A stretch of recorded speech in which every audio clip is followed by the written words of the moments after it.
दुष्यंत चौटाला ने रेवाड़ी में पहुंचकर कार्यकर्ताओं को किया संबोधित।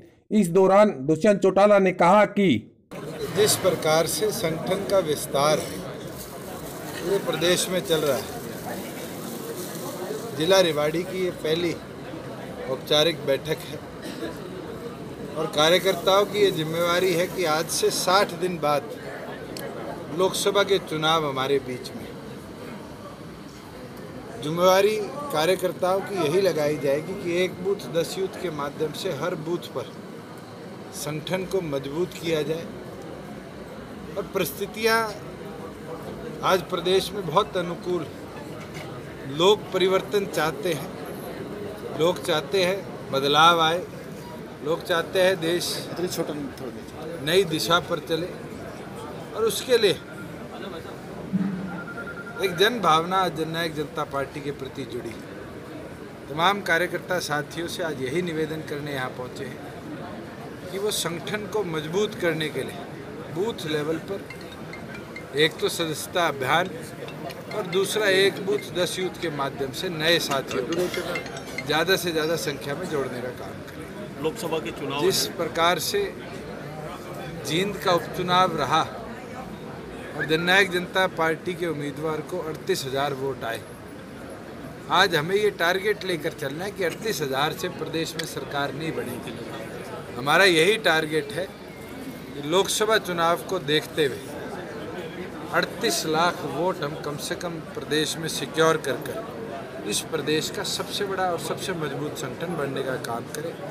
टारगेट 38 लाख को लेकर पूरे प्रदेश में हम एक मुहिम को आगे लेकर चलेंगे, जिससे आज जो लोग कांग्रेस की विचारधारा से, बीजेपी की विचारधारा से या किसी अन्य दल की विचारधारा से जुड़े, उनको अपने साथ लाकर प्रदेश में एक स्वच्छ बदलाव हो, परिवर्तन आए, उसके प्रति काम करने का कार्य करेंगे। जहां संगठन के लोकसभा प्रभारियों की कल बैठक हुई थी, औपचारिक तौर पर सेकेंड राउंड डिस्कशन के बाद कुछ निष्कर्ष निकले और अभी समय है।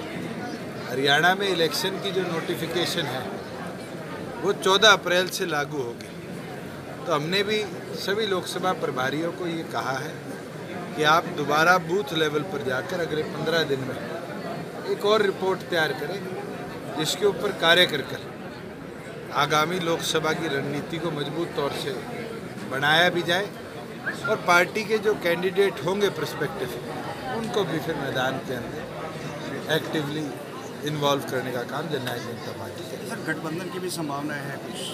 देखिए, एक 3 सदस्यीय कमेटी राष्ट्रीय लेवल पर राष्ट्रीय कार्यकारिणी ने नियुक्त करी थी 18 तारीख को। मैं उस कमेटी का सदस्य नहीं। औपचारिक तौर पर उनके पास पूरी ताकत है कि वो लाइक माइंडेड लोगों के साथ देश में बदलाव के लिए विचार कर सकते हैं। पर जहां संगठन के कार्य की बात है, डॉक्टर अजय सिंह चौटाला जी के दिशा निर्देश अनुसार जिम्मेवारी मेरी है कि 22 के 22 जिलों में संगठन का विस्तार पूरी गति के साथ किया जाए। और उसके लिए आज हम सब मिलकर एक पहले जिले लेवल पर और फिर हल्का लेवल पर भी संगठन के विस्तार पर कार्यरत रहे। हर पार्टी अपनी जीत का दावा कर रही है, कितना तैयार मान रहे हैं?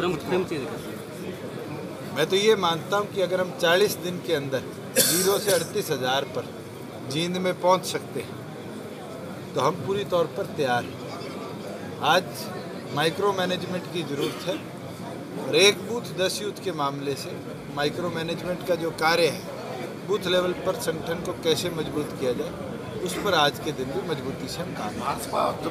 जो हालात प्रदेश के, आपने खुद देखा कि PLPL आकर कैसे बिल्डरों को फायदा पहुंचाया जा रहा है।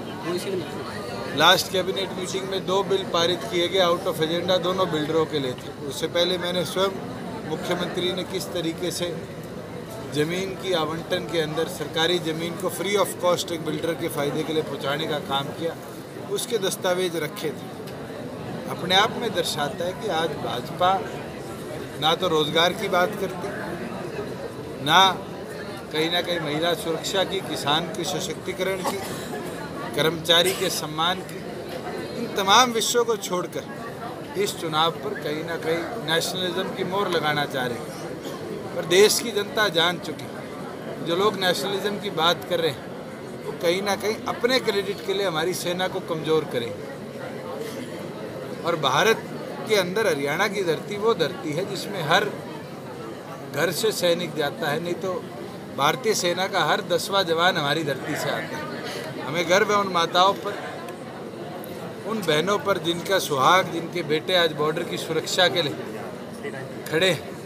अगर उन परिस्थितियों को हम देखें तो मुझे लगता है जो नेशनलिज्म की बात आज भारतीय जनता पार्टी कर रही है, देश की जनता उसका जवाब भी बहुत अच्छे तरीके से दे। 12 और 19 मई के जो चुनाव हो रहे हैं उन पर भी चर्चा हो रही है कि चुनाव नहीं होने चाहिए रमज़ान के महीने को। मैं ये मानता हूँ कोई भी वोटर हो, ये तो एक पर्व है, अगर उसके अंदर कोई बाधा आएगी फिर भी वो देश के बदलाव के लिए, देश में परिवर्तन के लिए भारी संख्या में निकल कर आता है। हम जब जींद के अंदर थे तब भी हमने देखा बहुत से त्यौहार आए, त्यौहार को लोग सेलिब्रेट जरूर करते हैं, मगर देश का ये सबसे बड़ा पर्व जो 5 साल में एक बार आता है, आम चुनाव, इसको सेलिब्रेट करने की सारी बंदिशों को लोग तोड़ कर आगे बढ़े। तो संगठन की जिम्मेवारी है कि संगठन मेरे को कहाँ से उतारेगा, मेरी प्रेफरेंस हिसाब है। अजहर जी, राहुल जी कह रहे हैं, क्या कहेंगे?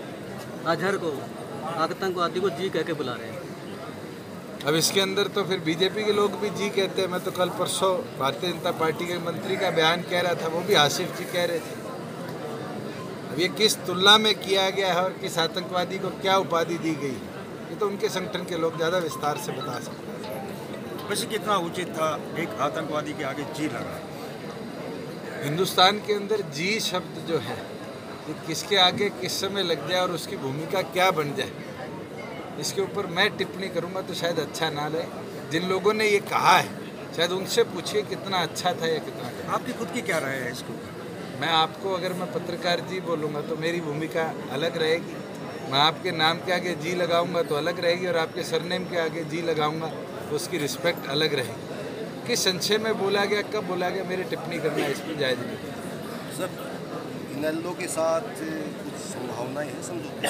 तो पहले दिन स्पष्ट कह दिया, जब राजनीतिक विचारधाराएं अलग हो जाती है तो गठबंधन या किसी प्रकार का साथ आने की कोई चर्चा नहीं।